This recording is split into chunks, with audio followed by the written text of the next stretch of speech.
The frost on the train depot bench wasn't just cold, it was hungry. It bit into the wood like 1,000 tiny teeth, and Eliza Mayfield felt every single one of them right through her threadbare coat. She sat perfectly still, her hands clasped over the worn brown satchel that held the entirety of her world. A few crumpled bills, a handkerchief stitched with the initials of a dead man, and a silence she'd carried for 1,000 miles. It was just after dawn in Bozeman, Montana, a place she'd picked by closing her eyes and letting her finger fall on a map. She hadn't been looking for a destination. She'd been looking for an ending. The station master had called her a lost soul the night before, leaving her a greasy blanket that smelled of rust and regret. He wasn't wrong. She was lost. Lost from a life that had been sold out from under her, piece by piece. The house, the land, the memories. Lost from 4 children who had rehearsed their apologies so many times they sounded hollow. "We just can't right now, Mom." She understood their reasons, mortgages and mouths to feed, but understanding didn't make the loneliness any warmer. It just gave it a name. A heavy door groaned open, pulling her from her thoughts. A man stepped inside, bringing the bite of the morning with him. He was tall, built like the mountains that surrounded the town, and he moved with a purpose that felt alien to her. He wore a heavy wool coat and dark leather gloves, and his eyes, when they landed on her, were sharp and assessing. He wasn't looking at a person. He was looking at a problem, or maybe an opportunity. "You been out here all night?" he asked. His voice was low, like rocks grinding together. It wasn't unkind, but it wasn't kind either. It was just there. "There aren't many other places to be," Eliza replied, her own voice brittle from the cold and disuse. The man looked around the empty depot, a silent confirmation of her solitude. "Name's Lucas Maddox," he said, his gaze returning to her. "I run a dairy outfit west of here. Came to pick up some invoices." Eliza just nodded. Small talk was a currency she could no longer afford. "You waiting on someone?" he pressed, and for the first time, Eliza felt a flicker of something other than despair. It was suspicion. She could lie. She could invent a cousin, a friend, a reason for being there, but the truth felt easier. "I'm waiting on somewhere," she said, the words tasting strange on her tongue. He nodded slowly, as if that made all the sense in the world. He didn't push. He just watched her, his expression unreadable. And in that silence, Eliza felt a new kind of cold creep in. The cold of being seen, of being calculated. "Ever cooked for 40 hungry men before?" he asked, the question so sudden it was like a slap. Eliza blinked. "I raised 4 children and a husband. I've made enough stew to fill a river." A ghost of a smile touched his lips. It didn't reach his eyes. "My ranch hands work hard. They eat harder. Our cook isn't working out." He paused, his eyes narrowing slightly. "You look like someone who knows her way around a stove." It wasn't a compliment. It was an observation, like noting the color of the sky. "We've got a spare room, a hot stove, a table that always needs setting," he continued, his voice flat, transactional. "I can't promise more than that." She looked down at her hands. They were wrinkled and red from the cold, but they were steady. They were all she had left. "I don't need more than that," she said, her voice firmer now. He gestured toward a large, mud-splattered truck outside. "Let's go then." She stood, her bones creaking in protest, and followed him. As they pulled away from the depot, she watched the bench she'd slept on disappear into the morning mist. She didn't look back. She couldn't. Ahead, the vast, unforgiving landscape of Montana stretched out like a blank page. She didn't know what was about to be written on it, but for the first time in a long, long time, she was afraid to find out. The ride to the Maddox Ranch was a study in silence. Lucas drove with a detached efficiency, his eyes scanning the road, the fields, the horizon. He wasn't relaxed. He was coiled, like a spring waiting to be released. Eliza sat with her satchel clutched in her lap, watching the landscape of snow and skeletal trees scroll past. This wasn't a rescue. She knew that much. This was a transaction, and she was beginning to worry about the price. The turnoff to the ranch was marked by a weathered wooden sign that was barely legible. The property was immense, a small kingdom carved out of the wilderness. A long, imposing barn dominated the view, with rows of dairy cows standing motionless in the cold. Smoke plumed from the chimney of a large, dark wood house set back from the road. It looked less like a home and more like a fortress. Lucas didn't pull up to the main house. Instead, he stopped in front of a small, stark white cabin with peeling green trim. "This one's yours if you stay," he said, his tone leaving no room for questions. "For now, you'll be in the workers' lodge." The air was different here, sharper, cleaner. But it was heavy, too, weighted down by something she couldn't name. She followed him to a long, low building that smelled of damp wool and simmering coffee. Inside, a dozen men sat at long tables, their faces weathered and grim. They looked up as she entered, their eyes lingering on her for a moment before flicking away. There was no welcome in their expressions, only a deep, unsettling weariness. It was as if they'd seen this scene play out before. Lucas led her to the kitchen, a cavernous room dominated by a massive, soot-blackened stove. A stocky, grim-faced woman with arms like tree limbs was stirring a large pot. She didn't look up when they entered. "Rosa, this is Eliza. She'll be helping out," Lucas said. Rosa finally lifted her head, her eyes dark and hostile. She looked Eliza up and down, a sneer twisting her lips. "Can she peel, stir, and clean?" she asked Lucas, ignoring Eliza completely. "All of it," Eliza answered for herself, her voice steady. Rosa's eyes narrowed. "Mornings start at 5. The stove's old and mean. Don't be late." She handed Eliza a stained, threadbare apron and turned back to her pot, dismissing her. That night, Eliza lay on a narrow cot in a small, windowless room in the lodge. The air was thick with the smell of unwashed bodies and pine tar. Sleep wouldn't come. She couldn't shake the feeling that she had stepped into a trap. The silence of the ranch wasn't peaceful. It was watchful. Every creak of the floorboards, every gust of wind against the walls, sounded like a warning. Why had the last cook not worked out? What happened to people who didn't work out on the Maddox ranch? She was up at 4:45, the cold floorboards shocking her bare feet. The kitchen was dark and silent. She lit the old stove, the flames casting flickering, monstrous shadows on the walls. 10 minutes later, Rosa entered, her eyes widening in surprise when she saw Eliza already there. "You're early," she grunted. "I like to learn the rhythm of a place," Eliza said. They worked in a tense silence, the only sounds the clatter of pots and the sizzle of bacon.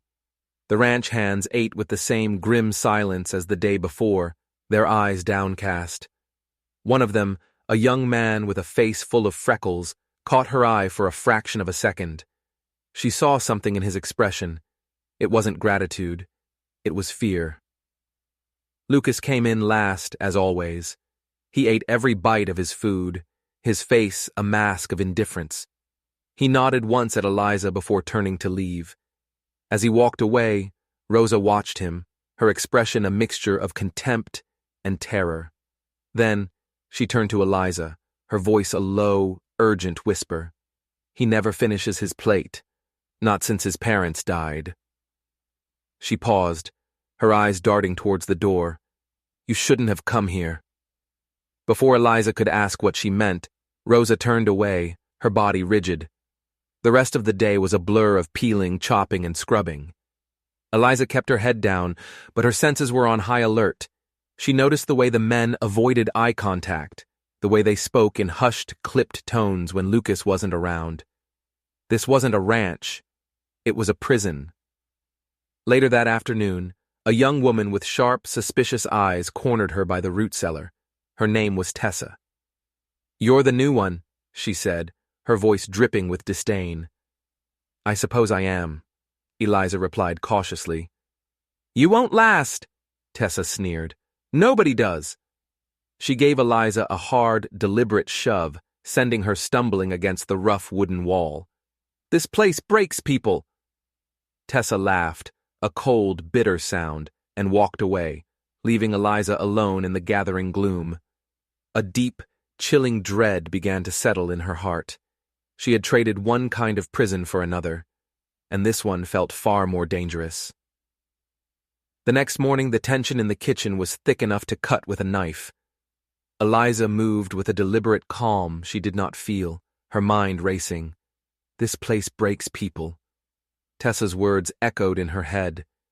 She had to be careful. She had to be invisible. She had to survive. Breakfast was a silent, grim affair. The men ate quickly, their eyes darting nervously towards the door, as if expecting Lucas to appear at any moment. Eliza noticed that Tessa kept shooting her venomous glares from across the room. The girl's hostility was a living thing, a palpable force in the air. Later that morning, as Eliza was scrubbing a large cast-iron pot, Tessa brushed past her, knocking a large tin of salt from the shelf. It clattered to the floor, spilling its contents in a white crystalline wave across the wooden planks. "Careful," Eliza said, her voice even. "I didn't see it," Tessa snapped, not bothering to look at her. But she did, grudgingly, begin to sweep up the mess. That evening, as Eliza was preparing the stew for dinner, she felt a strange sense of unease. She followed the recipe precisely, the same one she had used 100 times before. She tasted it periodically, adjusting the seasonings. It was perfect, rich, savory, and warming. She left it to simmer on the stove while she went to fetch more firewood. When she returned, the kitchen was empty. She gave the stew one final stir before serving it. The reaction in the mess hall was immediate and alarming. The men took one bite and recoiled, their faces contorting in disgust. One of them spat his mouthful onto the floor. "What is this?" one of them growled, pushing his bowl away. "It's poison!" another one shouted. Rosa, who had been watching from the corner, strode over and tasted the stew. Her face paled. "It's salt!" she choked out. "Nothing but salt!" Just then, Lucas entered the room. His eyes swept over the scene, his jaw tightening. "What happened?" he demanded, his voice dangerously low. "The stew is ruined," Rosa said, her eyes flicking towards Eliza. "Too much salt. She must have messed it up." Lucas's gaze fell on Eliza. It was cold and hard as granite. "I don't know how," she whispered, her heart pounding in her chest. "I tasted it. It was fine." Tessa, who had been standing silently in the background, was suddenly very busy stacking plates, her face a mask of innocence. "Accidents happen," Lucas said, his voice deceptively calm. But his eyes told a different story. They were filled with a cold, calculating fury. "See that it doesn't happen again." He turned and walked out, the silence in his wake more terrifying than any shouting could have been. The men glared at Eliza with open hostility as they filed out of the room. She was alone, the smell of the ruined stew filling the air like an accusation. That night, sleep was impossible. She replayed the evening's events over and over in her mind. She knew she hadn't made a mistake. Someone had sabotaged the stew. Someone had intentionally tried to make her fail, and she had a pretty good idea who it was. The next morning she rose even earlier than usual. The kitchen was dark and silent. She lit a lantern and went to the pantry. She found the salt tin that Tessa had knocked over the day before. It was nearly full again. She opened it and lifted it to her nose. It smelled wrong, not like salt.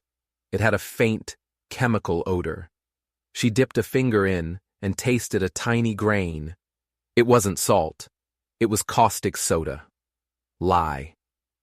A wave of ice-cold terror washed over her. This wasn't a prank.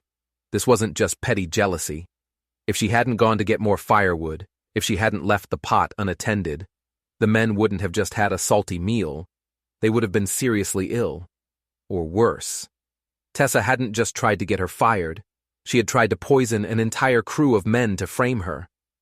Eliza's blood ran cold. She put the tin back, her mind reeling. What kind of place was this? What kind of people were she surrounded by? Tessa wasn't just a bitter young woman. She was dangerous. and Eliza was her target. She cooked breakfast in a daze, her hands moving on autopilot. She used a different, smaller bag of salt from the back of the shelf. The food was perfect. Tessa was sullen and quiet, avoiding her gaze.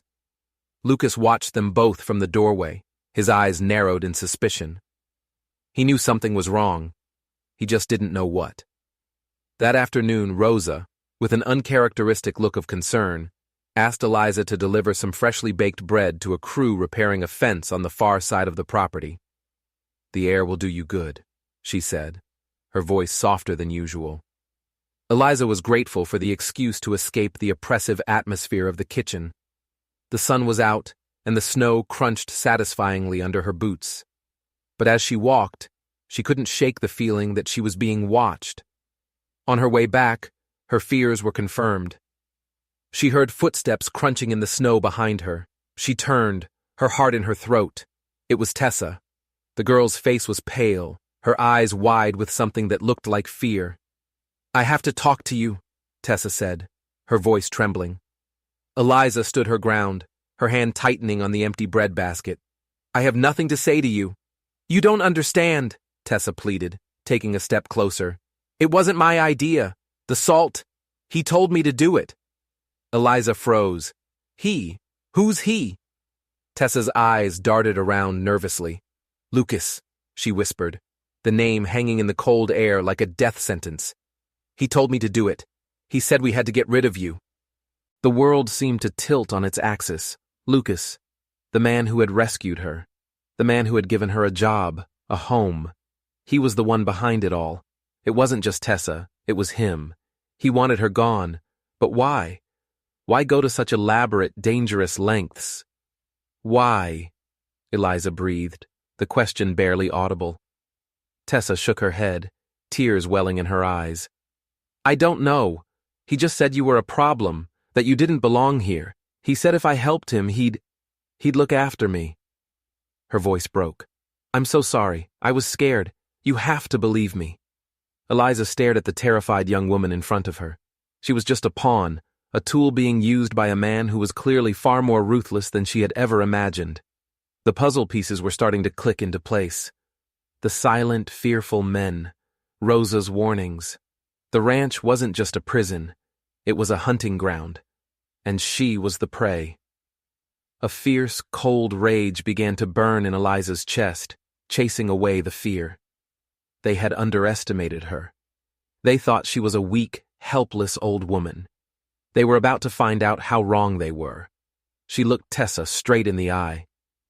"If you're truly sorry," she said, her voice hard as steel, "you'll help me figure out what's really going on in this place." Tessa's eyes widened, a flicker of hope warring with her fear. She nodded slowly. "What do we do?" Eliza's mind was already working, formulating a plan. "We play his game," she said, a grim smile touching her lips. "For now, we do exactly what he expects. We act like nothing has changed. But we watch, we listen, and we wait for him to make a mistake." They walked back to the lodge together, two unlikely allies bound by a shared, terrifying secret. The game had changed. It was no longer about survival. It was about uncovering the truth and bringing Lucas Maddox down. The wind howled like a starving wolf that night, rattling the windows of the lodge and piling snow in deep drifts against the walls. The storm was a perfect mirror for the tempest brewing inside Eliza. Sleep was a luxury she couldn't afford. She lay on her cot, her mind a whirlwind of questions. Why did Lucas want her gone? What was he hiding? And what had happened to the cook before her? The next morning, the storm had intensified. The world outside was a swirling vortex of white. The ranch was completely cut off. Eliza felt a surge of claustrophobic panic, but she pushed it down. Fear was a weakness, and she couldn't afford to be weak. She arrived in the kitchen to find it empty. 5 o'clock came and went. Then 5:30. Rosa was late. She was never late. A knot of dread tightened in Eliza's stomach. She started the coffee and began breakfast preparations, her ears straining for the sound of Rosa's familiar heavy tread. At 6, Lucas appeared at the back door, a shroud of snow clinging to his coat. His face was a grim, unreadable mask. "Have you seen Rosa?" he asked, his voice flat. Eliza shook her head, her heart beginning to pound. "She's not here. She never came in." Lucas's expression didn't change, but Eliza saw a flicker of something in his eyes, a cold, calculated satisfaction. He stared out into the blizzard for a long moment before turning back to her. "She must have tried to walk to the main house," he said, his voice devoid of any emotion. "Slipped on the ice. I just found her.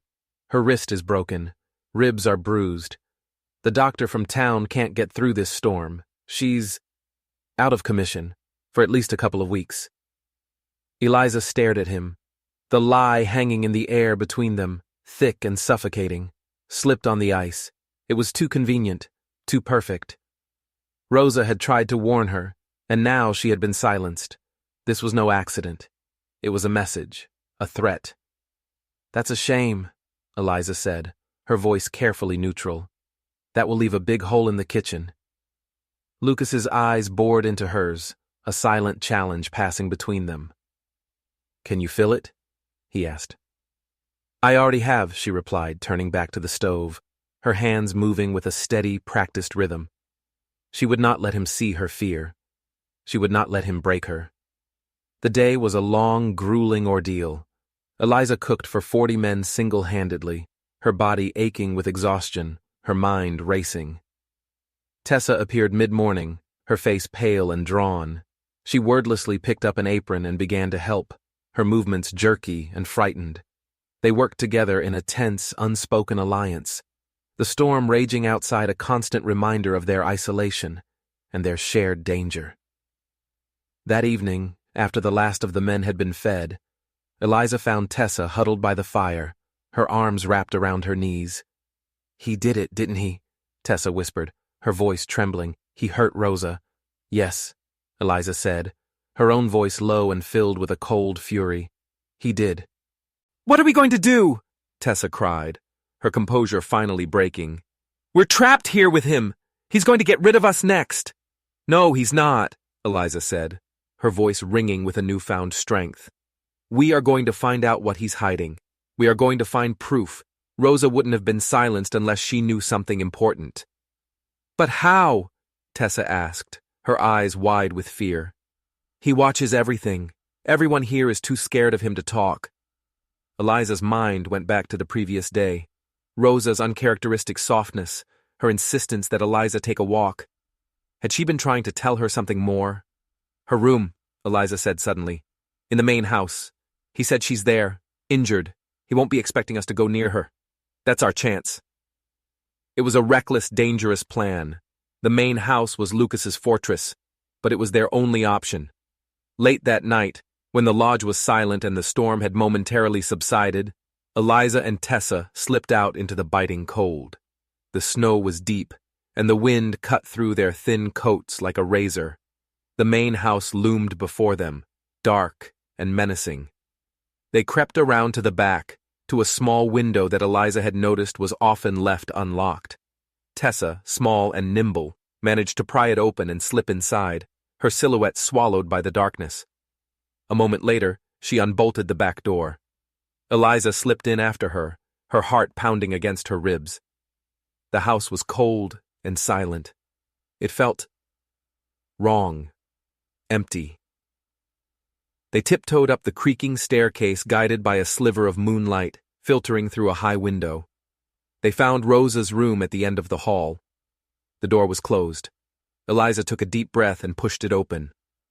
The room was empty. The bed was neatly made. There was no sign of an injured woman, no medicine, no bandages, nothing. Rosa wasn't there. A chilling realization washed over Eliza. Lucas hadn't just injured Rosa. He hadn't just silenced her. He had made her disappear. "She's gone," Tessa whispered, her voice filled with terror. "He lied," Eliza said, her mind racing. "She was never here." They began to search the room, their movements frantic and desperate. They had to find something, a clue, a message, anything. In the back of the wardrobe, tucked away beneath a pile of old blankets. Eliza's fingers brushed against a small, loose floorboard. Her heart leaped. She pried it up. Inside the small cavity was a small, leather-bound journal. Her hands shaking, Eliza opened it. Rosa's neat, cursive script filled the pages. It was a record of the ranch's finances, but it was more than that. It was a detailed account of a dark and deadly secret. The Maddox Ranch wasn't just a dairy. It was a front. For years, Lucas had been using the ranch's trucks and its isolated location to smuggle illegal goods across the state line. The ranch hands weren't just workers. They were accomplices, trapped by fear and debt. Rosa had been keeping a secret ledger, documenting every transaction, every name, every date. But it was the last entry that made Eliza's blood run cold. It was dated 2 days ago. He knows I know about his parents. He's getting more unstable. He looks at the new one, Eliza, with the same eyes. He sees her, not Eliza. I have to warn her before it's too late. He killed them, I'm sure of it. He set the fire himself. The journal slipped from Eliza's numb fingers, clattering to the floor. Lucas's parents. Their deaths hadn't been an accident. He had murdered them. And now, he was repeating the pattern. He saw his mother in Eliza. This wasn't about a job. This wasn't about smuggling. This was about something far more twisted and terrifying. He wasn't trying to get rid of her. He was trying to possess her, to own her, to replace the mother he had killed. Suddenly, they heard a noise from downstairs, a door slamming shut, footsteps on the stairs. Lucas was back. They were trapped. Panic seized Tessa. She let out a small, terrified whimper. Eliza grabbed her hand, her mind racing. There was no time to escape. They had to hide. She shoved Tessa into the deep, dark wardrobe, pulling the heavy door almost shut. She snatched the journal from the floor, tucked it into the waistband of her skirt, and scrambled under the heavy four-poster bed just as the door to the room creaked open. A pair of muddy boots stepped into the room. Lucas. He walked slowly, methodically, around the room, his footsteps echoing like a death knell in the terrifying silence. He stopped in front of the wardrobe. Eliza held her breath, praying he wouldn't open it. He reached out a hand, his fingers brushing against the handle. Then, he turned away. He walked to the window and stared out at the swirling snow, his back to the room. From her hiding place under the bed, Eliza could see the rigid line of his shoulders, the tension in his powerful frame. He was a monster, a man who had murdered his own parents, and would stop at nothing to protect his dark secrets. After what felt like an eternity, he turned and left the room, closing the door softly behind him. Eliza and Tessa waited, their hearts pounding in the suffocating silence, until they heard the sound of the front door closing and the engine of his truck starting up. He was gone. They scrambled out of their hiding places, their bodies trembling with a mixture of terror and relief. They had the proof. They had the journal. But what could they do with it? They were trapped on the ranch, cut off from the world, at the mercy of a killer. "We have to get out of here," Tessa whispered, her voice hoarse with fear. "We can't," Eliza said, her mind working furiously. "Not yet. The storm is our prison, but it's also our shield. He thinks we're just two scared women. He's underestimating us. That's our advantage." She held up the journal. "This is our weapon," she said, her voice filled with a steely resolve. "He's going to have a spring supper soon, a big celebration to impress his business partners, his clients." Tessa looked at her confused. "What are you talking about?" "It's all in the journal," Eliza explained. "He's planning a big gathering to solidify a new smuggling deal. Everyone will be here, all his accomplices. It will be the perfect time to expose him." "Expose him?" Tessa stammered. "He'll kill us." "Not if we're smart," Eliza said, a daring, desperate plan forming in her mind. "We're going to cook him a meal he'll never forget."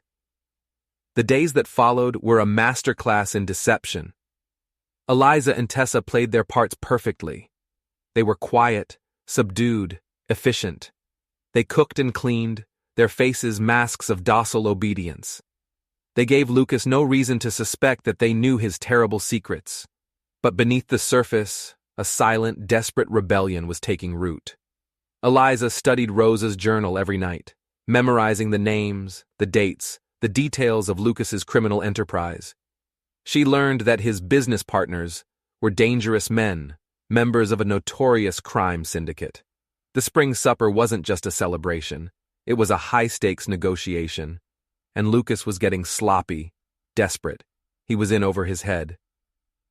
The storm finally broke, replaced by a fragile, watery sunlight. The ranch slowly came back to life. But the atmosphere was more charged than ever. The men were on edge, their fear a palpable thing. They knew the supper was approaching. They knew what was at stake. One afternoon, Lucas found Eliza in the small garden patch behind the lodge. She was kneeling in the dirt, tending to a small patch of lavender seedlings she had planted weeks ago. They were a small, defiant act of hope in a world of darkness. He came and stood over her, his shadow falling across the fragile plants. "You've made this place feel like a home," he said, his voice soft, almost gentle. Eliza's blood ran cold. It was the voice of the spider, whispering to the fly. She looked up at him, her face a mask of quiet gratitude. "I'm just grateful for the opportunity, Mr. Maddox," she said. He smiled, a strange, possessive light in his eyes. "I was thinking," he said, "we should put up a sign. Mama Eliza's garden." The words hit her like a physical blow. Mama Eliza. He was casting her in the role of his dead mother, the woman he had murdered. The madness in his eyes was terrifyingly clear. She forced a small, weak smile. "That's very kind of you," she stammered. He reached down and touched her cheek, his fingers cold against her skin. "You belong here, Eliza," he whispered. "You're part of the family now." She had to fight the urge to recoil. She had to hold his gaze to play her part, but inside, she was screaming. A few days later, a sleek black car pulled up to the main house. A man in an expensive suit got out. He was tall, handsome, and his eyes were cold and empty. Eliza recognized his name from the journal. He was the head of the syndicate, the big boss. He and Lucas disappeared into the main house for hours. The tension on the ranch ratcheted up another notch. The spring supper was just 2 days away. Eliza and Tessa worked tirelessly, preparing for the feast. But their preparations were a cover for their real plan. They had managed to get a message to the freckle-faced young ranch hand, the one who had looked at her with fear in his eyes. His name was Billy. He was young, in over his head, and terrified of Lucas. He was their only hope. He had agreed to help them. He would try to get a message to the sheriff in the nearest town, a long and dangerous ride away. It was a long shot, a desperate gamble. But it was the only one they had. Then, on the afternoon before the supper, the unexpected happened. A dusty, beat-up car rattled up the long driveway. Eliza's heart stopped. She knew that car. Her eldest son, Thomas, stepped out. He looked older, more careworn than she remembered. His eyes, when they met hers, were filled with a mixture of guilt and desperation. "Mom?" he said, his voice cracking. I had to find you." Lucas appeared on the porch of the main house, his face a thundercloud. The timing couldn't have been worse. Thomas's arrival was a wild card, a dangerous complication they couldn't afford. "Who is this?" Lucas demanded, his eyes narrowed in suspicion. "He's my son," Eliza said, her voice trembling. Thomas stared at Lucas, a dawning horror on his face. He recognized him. Eliza saw it in his eyes. "You," Thomas breathed, his voice barely a whisper. "I saw you in the city, with those men, the ones who were threatening my business." The world seemed to shrink, to close in on them. Thomas hadn't just come looking for his mother. He had been followed. He had led the syndicate right to them. Lucas's carefully constructed world was about to come crashing down. Lucas's face contorted in a mask of pure fury. He lunged at Thomas, his hands outstretched like claws. "You fool!" he roared. "You've ruined everything."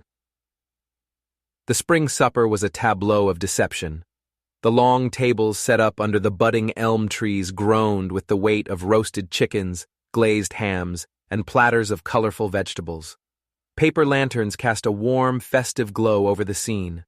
To an outsider, it would have looked like a joyous celebration of community and the changing of the seasons. But to Eliza, it was a battlefield.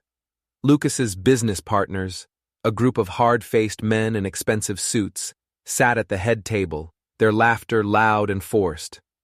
Lucas played the part of the gracious host, his smile never quite reaching his cold, dead eyes. The ranch hands were scattered amongst the guests, their faces grim, their bodies tense. They were guards, not guests. Eliza and Tessa moved through the crowd, serving food, refilling glasses, their faces masks of calm efficiency. But their minds were racing. Billy had not returned. There was no sign of the sheriff. They were on their own. Thomas was being held in one of the outbuildings, guarded by two of Lucas's most loyal men. His unexpected arrival had thrown a wrench into Lucas's plans, but it had also raised the stakes to a terrifying new level. Lucas could not afford any witnesses. Eliza knew with a chilling certainty that neither she nor her son would be allowed to see the sunrise. The main course was served. The speeches were made. Lucas raised a glass, his voice booming across the tables. "To new beginnings," he toasted, his eyes locking on Eliza, "and to family." The men cheered, their voices rough and hollow. Eliza felt a wave of nausea wash over her. It was now or never. She caught Tessa's eye across the yard. Tessa nodded, her face pale but determined. It was time. The dessert was a magnificent, multi-layered peach cobbler, Eliza's specialty. It was her Trojan horse. She had spent the afternoon preparing it, her hands moving with a steady, practiced rhythm. But this time, she had added a secret ingredient, a powerful sedative, ground from herbs she had found growing wild in the woods, the same ones she knew from old folk remedies. It wouldn't kill them, but it would put them to sleep, deeply. She and Tessa began to serve the cobbler, moving from table to table, their hearts pounding in their chests. Every smile, every word of praise from the unsuspecting guests was a fresh wave of terror. What if it didn't work? What if someone noticed the slightly bitter aftertaste? Lucas took the first bite, a look of sublime pleasure on his face. "Mama Eliza," he said, his voice thick with a twisted, possessive affection. "You've outdone yourself." She watched, her breath held, as the men devoured the dessert. Minutes ticked by, stretching into an eternity. Nothing happened. A cold dread began to seep into her bones. Had she failed? Then one of the suited men yawned, another one's head drooped. A glass slipped from a loosening grasp and shattered on the ground. Within minutes, a wave of profound drowsiness swept through the party. Men slumped in their chairs, their heads lolling on their chests. The clearing, once filled with loud laughter and conversation, fell into an eerie, unnatural silence. Lucas was one of the last to succumb. He fought it, his eyes widening in confusion and then dawning horror as he realized what was happening. He staggered to his feet, his gaze locking on Eliza. "You," he slurred, his voice a hoarse whisper. He reached for the gun tucked into the back of his waistband, but his movements were slow, clumsy. He stumbled, his legs giving way, and collapsed to the ground unconscious. Silence. Eliza and Tessa stood frozen, their hearts hammering against their ribs. They had done it. It had worked. Suddenly the sound of approaching sirens split the night air. Red and blue lights flashed through the trees. Billy had made it. The sheriff was here. Relief, so powerful it almost brought her to her knees, washed over Eliza. She ran to the outbuilding where Thomas was being held. The two guards, who had also eaten the cobbler, were slumped against the wall, fast asleep. She threw open the door. Thomas was alive. Bruised, terrified, but alive. They embraced, clinging to each other as the sheriff's deputies swarmed the clearing, cuffing the unconscious men, their movements swift and efficient. It was over. In the aftermath, the full extent of Lucas's crimes came to light. The journal was the key, unlocking a web of smuggling, extortion, and murder that stretched back years. The investigation into his parents' death was reopened.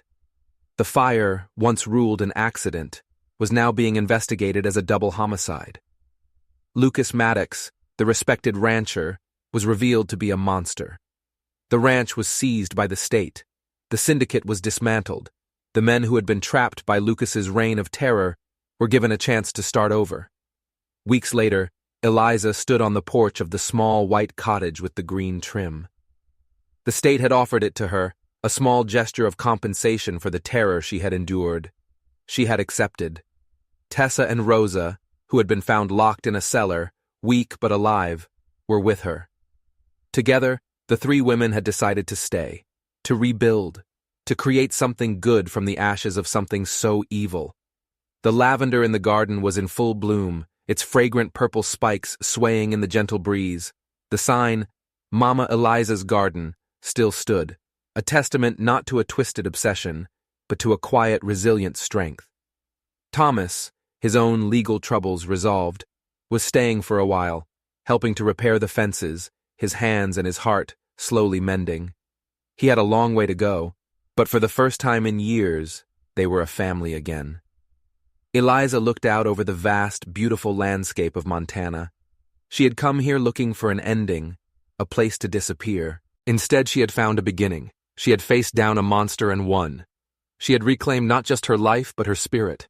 She was no longer a lost soul. She was a survivor, a warrior, a woman who had taken root in the unlikeliest of places and bloomed.